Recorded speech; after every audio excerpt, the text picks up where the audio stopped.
तो भाई मैं कल ट्विटर चेक कर रहा था जब ये न्यूज़ आई कि शीजनी ने कॉन्ट्रैक्ट रिन्यू कर लिया है। तो मैं कल ट्विटर पे जब गया तो बहुत सारी लाइनें मैंने पढ़ी, क्योंकि मैं देखता हूँ भाई ऑडियंस के रिएक्शंस क्या हैं, दुनिया में वर्ल्ड वाइड लोग क्या सोच रहे हैं उसके बारे में, शब्द कैसे यूज़ हो रहे हैं, ताकि ताकि वो इमोशन आप तक पहुंचाया जा सके।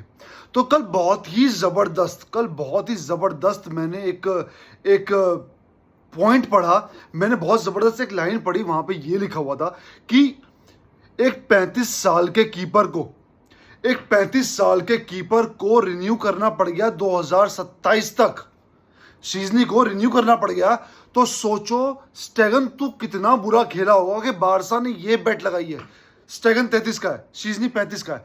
तो 33 का छोड़ के, है ना, तुम 35 वाले को 2 साल का एक्सटेंशन दे रहे हो। सोचो तुमने कितनी गंद मचाई होगी फील्ड पे, सोचो तुमने कितनी गंद मचाई पॉलिटिकली पिच के बाहर, जो कि हम सबको पता है, हम बेहतरीन तरीके से डिस्कस कर चुके हैं। इंटर मिलान वाला गेम ट्रैवल, सब कुछ, ट्रॉफीज पे कैसे आना बेशर्मी की तरह, सेव्स ना कर पाना, प्रोपेगेंडा चलाना ताकि शीजनी का रजिस्ट्रेशन कैंसिल हो जाए। तो भाई सही कहते हैं बड़े बूढ़े भाई कि किसी के लिए खड्डा खोदोगे ना भाई, गिरोगे तुम उसमें, पहले टाइम लगेगा पर गिरोगे तुम ही।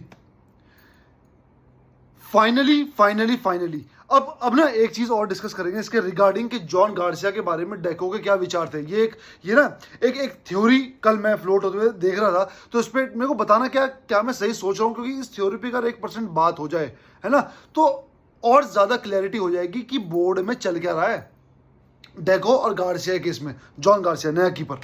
तो भाई पहले बात करते हैं स्टेगन की।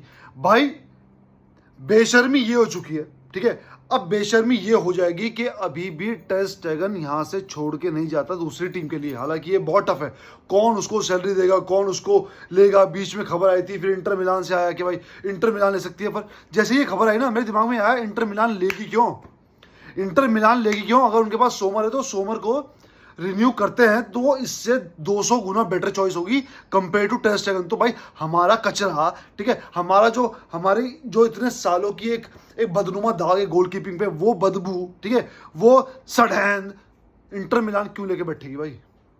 तो इस रूमर का कोई मतलब नहीं बन रहा था, ठीक है, और अब वो रूमर्स आने परमानेंटली बंद हो चुके हैं। और टर स्टेगन के रिगार्डिंग कोई भी रूमर सोशल मीडिया पे खतरनाक, बिल्कुल बोलते हैं डेडिकेटेड, स्टिक होकर नहीं चल रहा है कि हाँ भाई इस चीज की पॉसिबिलिटी है। अब शीजनी ने 27 तक रिन्यू किया। बहुत बहुत बहुत बढ़िया बैकअप कीपर रहेगा भाई, क्योंकि जाहिर सी बात है हम सब चाहते हैं जॉन गार्सिया ही स्टार्ट करे, हम ये भी नहीं चाहते कि शीजनी स्टार्ट करे, करेक्ट।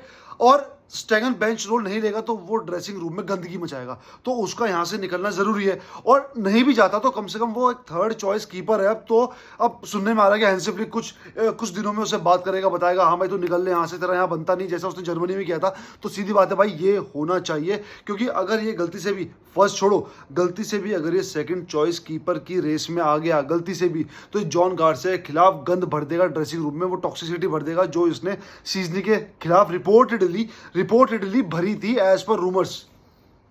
तो स्टेगन का या तो थर्ड चॉइस या टीम से बाहर रहना जरूरी है।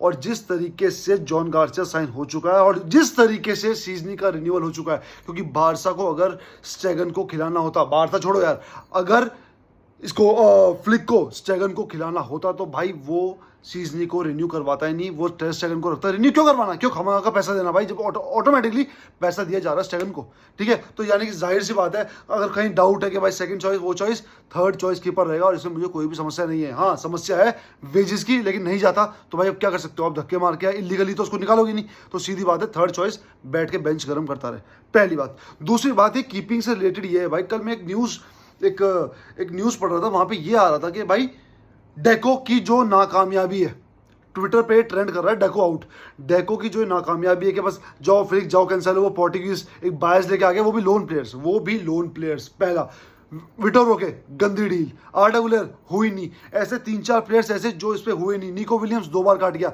तो भाई देखा जाए डेको ने किया क्या है यार, कौन लोग हैं जो इसको अब भी डिफेंड कर रहे हैं, कौन लोग हैं डेको इसको की क्या कुक कर रहा है, क्या वीडियो मैंने कभी बनाई, क्या मैंने आप लोगों से कभी बात की, क्या आप लोगों ने कभी मुझसे कमेंट सेक्शन में ये बात की कि डेको कुछ कुक कर रहा है? नहीं की, क्योंकि उसके बस की कुकिंग है ही नहीं। मैगी बनाने को कुकिंग नहीं कहते भाई, मैगी हर बंदे को बनानी आती है। कुकिंग की थी एलिमनी ने। उस टाइम फाइनेंशियल हालत इतनी खराब थी, कुत्ता कचेड़ी हो रखी थी हमारी यूरोप में। हमारे पास यूरोपा लीग खेल रहे हैं, 100 चीज कर रहे हैं, फिर भी वो प्लेयर्स खरीद के लाया, और आज भी उन प्लेयर्स की साइनिंग के बारे में कुछ भी नेगेटिव दिखता नहीं है, ना डील के बारे में, ना वेज कैप के बारे में, ठीक है। और एक आधा परसेंट अगर होगा तो भाई, जहां 100% गंद में हो तो एक आधा परसेंट उसने गलत कर दिया तो क्या कर दिया? पहले बात ऐसा है नहीं। उसके बाद लेवेंडोस्की, कुंडे, क्रिस्टेंसन, ठीक है, आपका रफीनिया, भाई चारों की चारों साइनिंग इस टाइम बार्सिलोना के टॉप 11 में खेलना डिजर्व करती हैं, हाँ या ना? और खेल रही हैं। और यहाँ देखो विटोर रोके, ठीक है, अगर जॉब फिलिक्स, कैंसेलो, ये सब जा चुके भाई, ये सब जा चुके। एक तरीके से कुछ है ही नहीं, डेको का बनाया हुआ कुछ नहीं। गुंडोगन में जा चुका, डैनी ओल्मो है बस, वो हम सबको पसंद है। तो एक आधी साइनिंग अगर बड़ी कर ली इसने 6-7 में, तो क्या बड़ी वो मार ली? 6 नाकामयाबी हैं। क्या बारसा, मैड्रिड ऐसे क्लब्स में बैठ के तुम 7 में से 6 या फिर 7 में से 7 घटिया साइनिंग कर सकते हो?